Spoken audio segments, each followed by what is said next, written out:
Welcome back to Movies on the Brain, where we uncover the most mysterious and thrilling films. I'm Jason, and today I'm solving the mystery of Scooby-Doo on Zombie Island. Directed by Jim Stenstrom, Scooby-Doo on Zombie Island takes the gang into one of their darkest, most supernatural adventures yet. With voice talents such as Scott Innes, Billy West, and Frank Welker, this movie delivers chills, laughs, and a whole lot of mystery. In Scooby-Doo on Zombie Island, we're treated to real monsters, a haunting atmosphere, and a fresh take on the classic Scooby-Doo formula. Let's dig into the spooky adventure and see why it remains one of the most iconic Scooby-Doo films to date. Now, I'm unable to find exact numbers on how many it sold, but here's what information I have found. Originally, the film was planned to be released theatrically, but when Warner Brothers noticed a strong market on home media, particularly their successful direct-to-video animated Batman films, it was later decided to release on VHS on September 22nd, 1998. Fun fact, that was the day before my 7th birthday. Sales for this film exceeded the studio's expectations, according to a 1999 Billboard article. It was released on DVD on March 6, 2001, and later re-released in 2008 as a double feature on DVD alongside the third direct-to-video Scooby-Doo film, Scooby-Doo and the Alien Invaders. Mystery Inc. goes their separate ways after becoming bored of mystery solving due to their monstrous culprits always being people in costumes. Daphne Blake, along with Fred Jones, starts running a successful television series determined to hunt down a real ghost rather than a fake one. Sometime later, Fred contacts Velma Dinkley, Shaggy Rogers, and his dog Scooby-Doo to reunite for Daphne's birthday. They embark on a road trip scouting haunted locations across the U.S. for Daphne's show, only to encounter more fake monsters. Arriving in New Orleans, Louisiana, they are invited by Lena Dupree to visit her workplace at Moonscar Island, an island allegedly haunted by the ghost of its pirate namesake, Morgan Moonscar. Though they are skeptical, the gang agrees. On the island, they meet ferryman Jacques, Lena's employer, Simone Lenoir, who lives in a large mansion on a pepper plantation, and Simone's gardener, Bo. Shaggy and Scooby encounter Moonscar's ghost, who becomes a zombie while the gang receives ghostly warnings to leave. Despite this, they stay overnight, still skeptical. That night, Shaggy and Scooby are chased by a horde of zombies. Velma suspects Bo, while Fred and Daphne capture a zombie, believing it to be a human culprit until Fred pulls its head off, revealing that the zombies are real. As the horde chases them, the gang gets separated, and Daphne accidentally causes Fred to drop his video camera in quicksand, losing film evidence for their show. In a cave, Shaggy and Scooby discover wax voodoo dolls resembling Fred, Velma, and Daphne and play with them, unknowingly controlling their friends until the pair disturbs a nest of bats. The rest of the gang and Bo discover a secret passageway in the house, where Lena claims the zombies drag Simone away. The passageway leads to a secret chamber for voodoo rituals, where Velma confronts Lena about her lie, having seen Simone's footprints instead of drag marks. After trapping the gang with the voodoo dolls, Simone and Lena reveal themselves and Jacques as evil werecats. Simone explained that 200 years ago, she and Lena were part of a group of settlers on the island who worshipped a cat god. When Moonscar and his crew invaded the island, they chased the settlers into the bayou, where they were eaten alive by alligators. But Simone and Lena escaped. They prayed to their cat god to curse Moonscar and were transformed into mortal werecats. They killed the pirates, but later realized that invoking the cat god's power had also cursed them. Every harvest moon since, they lured and exploited victims to drain their lives and preserve their immortality, hiring Jacques along the way to facilitate their plot in exchange for making him immortal, with the zombies and ghosts being their previous victims who waken every harvest moon to try to scare people away to prevent them from suffering the same fate. While being chased by Jacques, Scooby and Shaggy disrupt the Werecats' draining ceremony, allowing the gang to free themselves. The Werecats surround them but realize too late that the harvest moon has passed, causing them to disintegrate to dust and put zombie souls to rest. Bo reveals himself as an undercover police officer who was sent to investigate disturbances on the island. Daphne asks Bo to guest star on her show, and they all leave the island in the morning. Now let's look at the cast and some of the other roles they've had. Scott Innes as Scooby-Doo. Other roles for Scott Innes includes the ring announcer in the Iron Claw, Alvin and Trace Leches, and Scooter Walker in Christmas Coffee. Billy West as Shaggy Rogers.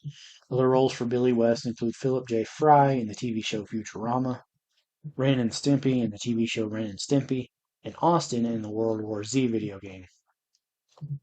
Mary Kay Bergman as Daphne Blake. Before her passing in November of 1999, other roles for Mary Kay Bergman include Dr. Blight in the TV show Captain Planet and the Planeteers, Quasimodo's mother in Hunchback of Notre Dame, and Leanne Cartman in the TV show South Park. Frank Welker as Fred Jones. Other roles for Frank Welker include Figaro in the TV show Mini Bow Tunes, Azrael in the Smurfs franchise, and Bullseye in the Toy Story franchise. B.J. Ward as Velma Dinkley. The other roles for B.J. Ward include the Queen of Hearts in The Page Master, Scarlet in the TV show G.I. Joe, and Varga in the Dark Cloud 2 video game. Adrienne Barbeau as Simone Lenoir. Other roles for Adrienne Barbeau include Betty Hauser in the Starfield video game, Suzanne Stanwyck in the TV show General Hospital, and Evie in No Place Like Home. Tara Strong as Lena Dupree. Other roles for Tara Strong include Bubbles in the Powerpuff Girls franchise, Dill Pickles in the Rugrats franchise, and Timmy Turner in the TV show Fairly Odd Parents. Cam Clark as Detective Bo Neville. Other roles for Cam Clark include Freddy the Ferret in Barnyard and Whirly Bird in the TV show Special Agent Oso. Jim Cummings as Jock. Other roles for Jim Cummings include Ray in Princess and the Frog, Taz in the Looney Tunes franchise, and Cat in the TV show Cat Dog. Mark Hamill as Snakebite Scruggs. Other roles for Mark Hamill include Luke Skywalker in the Star Wars franchise, Chucky in 2019 Child's Play, and the Joker in the Batman Arkham video game franchise. Jennifer Lee Warren as Chris. Other roles for Jennifer Lee Warren include the party singer in Valentine's Day, Dr. Johnson's secretary in The Other Sister, and Janet in Matter of Trust. Ed Gilbert as Mr. Beeman. Before his passing in May of 1999, other roles for Ed Gilbert were Blitzwing in the Transformers the movie, Pugsy in Tom and Jerry the movie, and George Merry in The Page Master. Now, there's one thing I really do like about this movie, and that is that it starts at the end of a previous mystery for Scooby and the gang, instead of thrusting them straight into Louisiana for whatever reason. I do think it makes it flow a little better.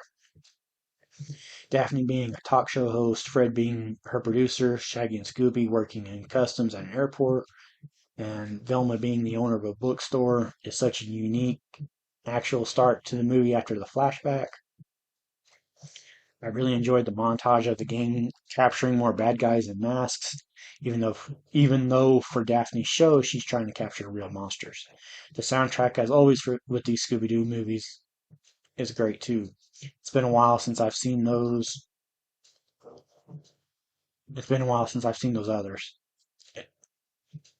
What's crazy to me is that Jacques is voiced by the same man who plays Winnie the Pooh, Ray and Princess and the Frog, and Taz. And I said this in my Alien Invaders review, but I still can't believe that Mark Hamill was in this one as Snakebite Scruggs. until I started doing research for this review. I can't, you can't really tell it's him. Well, at least I can't. If you can, good for you, but I couldn't.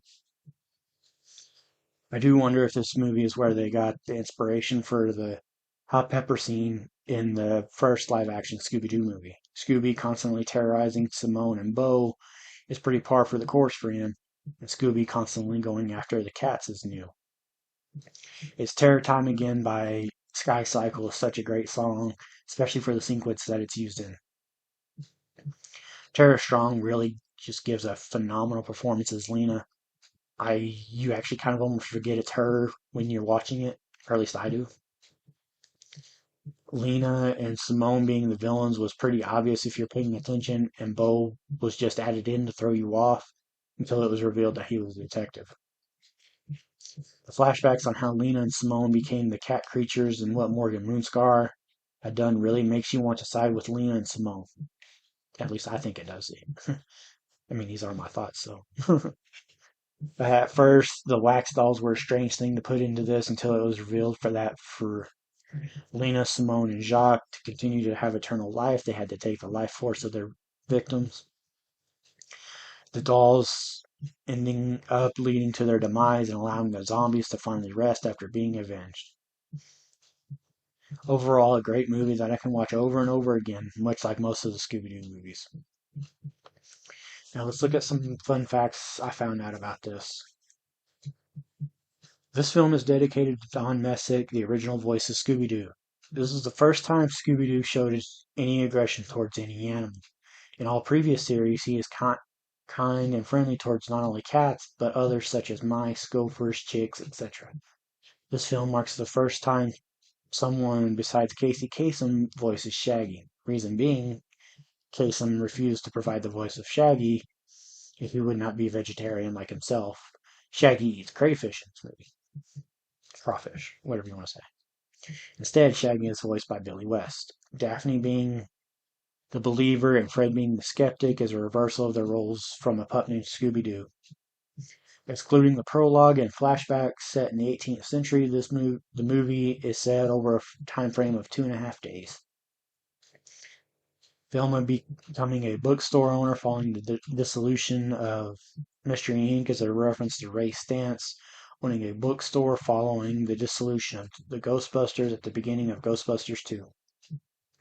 The voice recording sessions were the last to be done at Hanna-Barbera Studios before it was permanently closed down in December of 1997. Scott Innes reportedly asked Billy West and Jim Cummings how to do their characters during recordings for Zombie Island, saying he wanted to do their characters, much to their displeasure. And that wraps up my review of Scooby-Doo on Zombie Island. This movie brings a perfect blend of scares, mystery, and classic fun that makes it stand out in the Scooby-Doo franchise. If you enjoyed this review, don't forget to like and subscribe to Movies on the Brain for more mystery-filled discussions and reviews. I'd love to hear your thoughts on Scooby-Doo on Zombie Island and other animated classics you've enjoyed. Drop your comments below. Thanks for joining the mystery, and until next time, keep searching for clues and enjoying the adventure.